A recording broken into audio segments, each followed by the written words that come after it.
I thank the chairman. Well, I'm somewhat fascinated by my colleague on the other side of the aisle talking about evidence that doesn't exist while I sat in a room during the last administration and they literally made up evidence to impeach a president, evidence that didn't exist or supported lies that do exist to impeach a president. And so his words fall a little hollow at this moment. Madam, you're not here for any of that. I want to ask you some more questions about, Administrator, the transaction regarding the new FBI headquarters. It seems that the FBI Director, Wray, said that Ms. Albert had unilaterally changed the criteria at the last minute in a way that would benefit Greenbelt. Is that true? No, sir. So is he a liar? Somebody's lying. He's saying, I'm going to read what he said here. Albert had unilaterally changed the criteria at the last minute in a way that would benefit the Greenbelt. So I think there may be some confusion on the part of the director about what the process So when was it actually changed? is. When was the criteria changed? So the sequence of events, just to go back a little bit, began in 2022 in December with that budget bill where GSA was directed. Yeah, but she wasn't working on it then, right? She was. She was working on it then. Was she a member of the panel?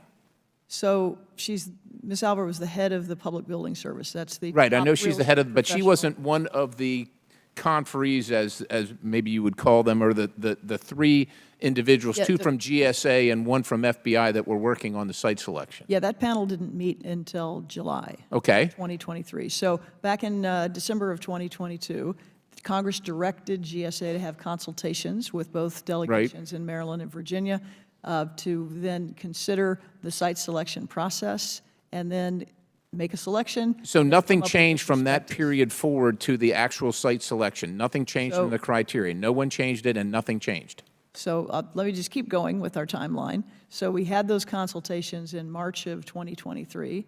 The panel and the rest of the team, not just the panel, was looking at the criteria to Right. see if some of those things need to be weighted or changed. I get it, ma'am. And that is what happened. So that was announced, and that was, by the way, coordinated with the FBI, and that change was announced in July of 2023. So it didn't change from July of 2023.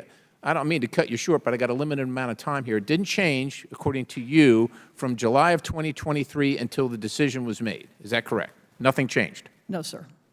Okay, so then Christopher Wray is lying then, because it says change the criteria at the last minute.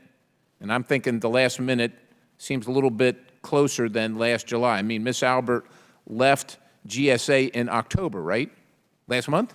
That's correct. Yeah, and the decision was announced this month. So in previous testimony, you said that you had turned to her, she countervailed. I know you don't like the term that Mr. Jordan used where she changed, or I don't remember what term he used, but you didn't like it, where she disagreed. Overturned the ruling, the unanimous ruling of the committee. But you said she was the real estate expert, right? And that's why you... She's a top real estate professional. at The top GSA. real estate professional. Do you know where she holds a real estate license? I do not. Do you know she has a real estate license? I know her career has been spent in real estate around the Washington Does she have a metro broker's area. license? Has she ever stood for the exam? Has she ever sold a house? So, sir, I know she's made site selections on very significant siting decisions. I could too. Look, God bless her. She's got a wonderful resume. I've got it right here. She even served in the Army. I'm an Army guy. She was a Signal Corps. She was in the 141st Signal Battalion of the 1st Armored Division in Germany. That's awesome. We appreciate her service. That doesn't mean she's a real estate expert yet, and because she's had these positions, it doesn't mean she has an idea.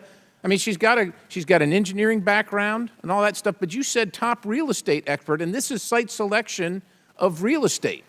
Do you find it odd at all that the site that she selected is not the most optimal? It has the smallest buildable area, restrictive site conditions like the presence of wetland, and the greatest distance between other FBI stakeholders. Do you find that odd? Is that compelling? Does that mean anything? She's the real estate expert. So, Congressman, when the original bidding was taking place back in 2014, there were dozens of potential sites around the Washington metro area. It was reduced down. I get it, to ma'am. three. I don't- Each of those three was agreed by the FBI and everyone else to meet their basic mission needs, which included What about the other site three development. panel on, the three members of the panel that unanimously decided another location? Do you just reject whatever their findings were? Apparently you reject them, right? So the site selection process calls Oh, we're for- going to go to the process. Ma'am, a corrupt process is still a corrupt process. Just because they have a process, and oh, by the way, because you ran it by your attorneys, I mean, I don't want you to be offended, but maybe you should be offended. We don't see that as meaningful because they work for you. If you got an independent review, maybe we'd see that as somewhat meaningful. But all these people work for you, so you're all doing the same thing. You're all scratching each other's backs here to make sure that you're all covering each other's rear end. The American people are sick of that. I yield the balance. Gentleman yields back. Chair now recognizes Ms. Crockett from Texas.